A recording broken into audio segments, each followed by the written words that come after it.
Welcome back. You've heard Consuelo Campbell read from my books. Today it's my pleasure to introduce Consuelo reading from her fantasy trilogy. First she will describe a little bit about the book's premise, and then she'll read from chapter 1. Here's Consuelo. Thanks, Lorraine. As Lorraine said, my series is called Esperanza's Universe. The first book is called Esperanza's Universe, The Search for the Theory of Everything. My series is unique in that it mixes untold mythologies with science. For example, here is one of my characters. His name is the Keeper of Ideas. He is basically the archetype of a wise old man that is told in many fantasies. For example, he would be Dumbledore in the Harry Potter series or Gandalf in the Lord of the Rings. But my wise old man is a little bit different. As you can see, he has many faces. He can be the wise old man, the wise old woman, an Asian man, a lion, or many, many other characters depending on the need of the moment. These are 3 characters from my novel. Esperanza, who's at the top front, her sidekick, Osiris, and the Stamel. Now here's where the science comes in and mixes with mythology. You've got the dragon figure, but you've got 4 heads. This represents the standard model of physics. In summary, the novel is 14-year-old Esperanza Wang's search for her father thrusts her into an alternate universe where a giant red sun is dying, ideas take physical shape, and the tempestuous laws of physics are in a constant state of war. She must find the theory of everything, battle Ignis, and unite the 4 forces of the universe before the red giant destroys the planet her father is on. On her journey, Esperanza faces heart-rending dilemmas. But she also learns that science is every bit as fantastical as the wildest witches and wizards of magic. The first chapter, Vanished, or the first 4 chapters, are based in the ordinary world. And for Esperanza, that's Batavia, Illinois. Chapter 1. If your mom is a physicist, and your nana only reads science books, and your dad disappears, forget about suggesting alien abduction or zombies or magic. Grown-ups don't even want to think about magic. Me? I think it was magic.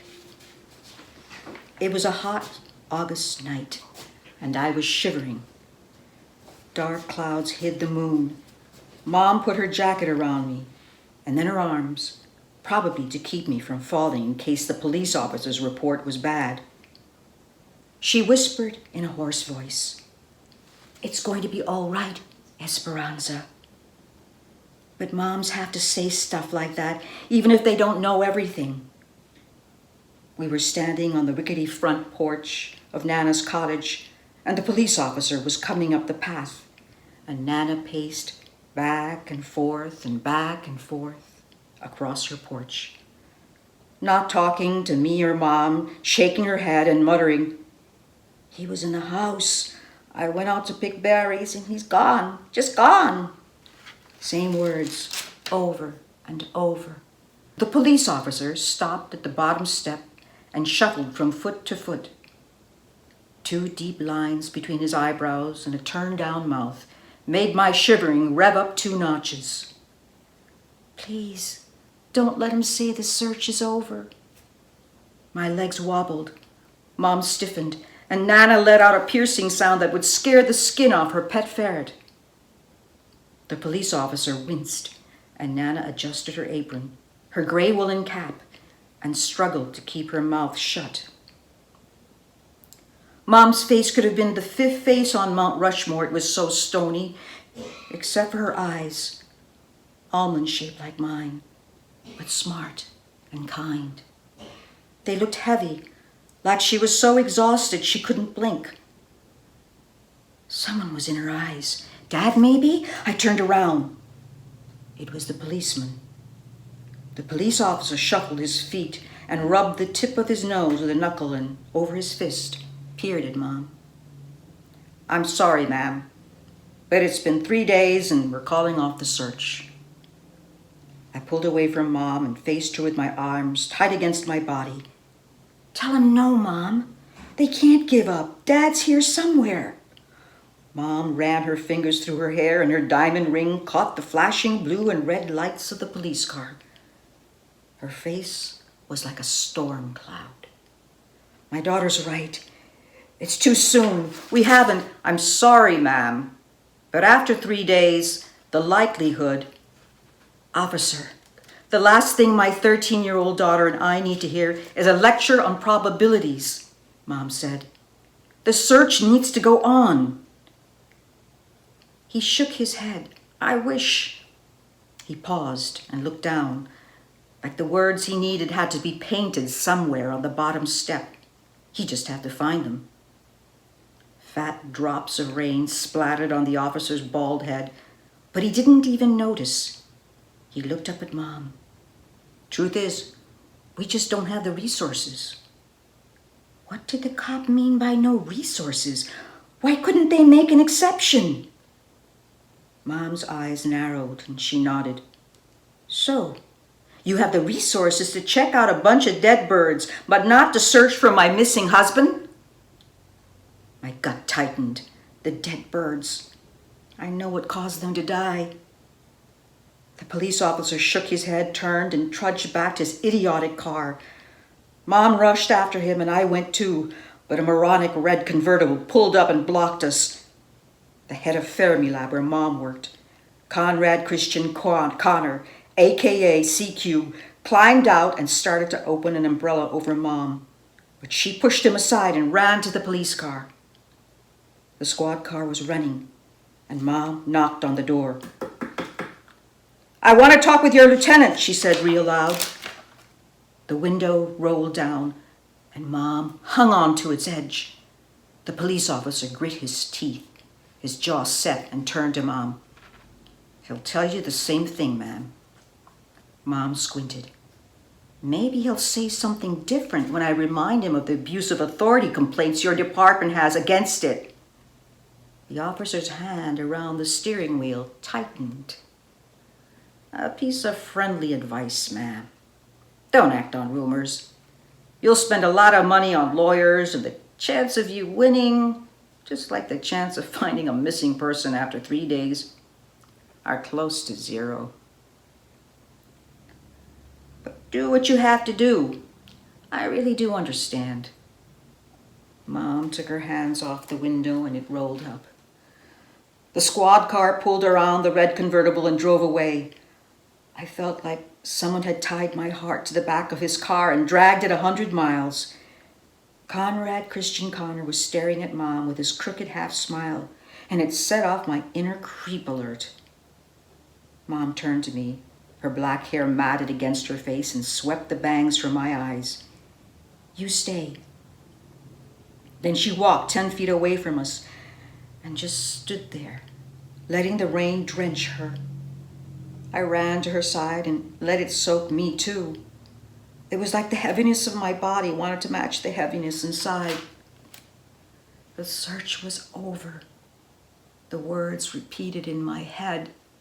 The search was over. This was not going to happen. I won't let it happen. I'd die before I'd let it happen. Me and Mom would organize our own search party. Mom turned to me and hugged me. I melted into her and felt her heart beating fast. Mom, we can... Then it was like her mom radar got activated and she pulled away from me. Better get inside the car. I don't want you getting sick, baby. I won't get sick. You're shivering.